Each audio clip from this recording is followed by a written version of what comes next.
The Syrians were enemies of Israel and were determined to destroy God's people.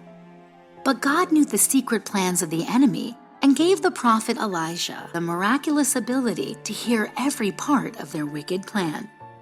Every time the Syrians made a move, the Israelites were able to avoid the king's traps. The king's frustration grew every time the Israelites escaped. He questioned even his own trusted servants, demanding, "Which one of you is a spy?" "None of us," replied one of the servants. "It is Elisha, that prophet in Israel. He tells the king of Israel everything, even the exact words that you speak in your bedroom." The king was furious. "Go find out where he is so that I can capture him."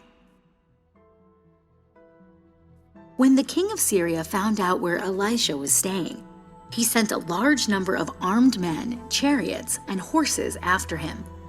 In the middle of the night, the soldiers surrounded the city. When Elisha's servant stumbled out of his tent early the next morning, he couldn't believe his eyes. "I must be dreaming," he anxiously thought to himself. Everywhere he looked, there were enemy soldiers and horses. They were completely surrounded. His heart sank in fear. "Elisha," he cried, running back inside. "The enemy is upon us. What are we going to do?" Elisha could see the fear written on his servant's face. "Don't worry," Elisha said calmly. "There are more mighty warriors fighting with us than all of those against us." The servant saw nothing but the enemy, so Elisha prayed to God, "Please open my servant's eyes so that he can see." The Lord opened the eyes of the young man, and all at once he saw a heavenly army of horses and chariots of fire. They were not alone after all. The armies of God were there to protect them. But the Syrians could not see that God was fighting against them and charged towards the prophet and his men. Elisha continued to pray, "Please, Lord, blind the enemies so that they cannot see where they are going."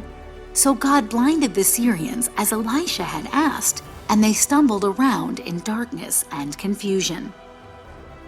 Elisha said to them, "Let me lead you to the man you are looking for."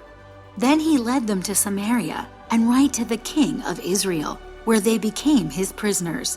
At the advice of Elisha, the king of Israel showed them mercy and prepared a feast for them where they ate and drank. Then he let them go free.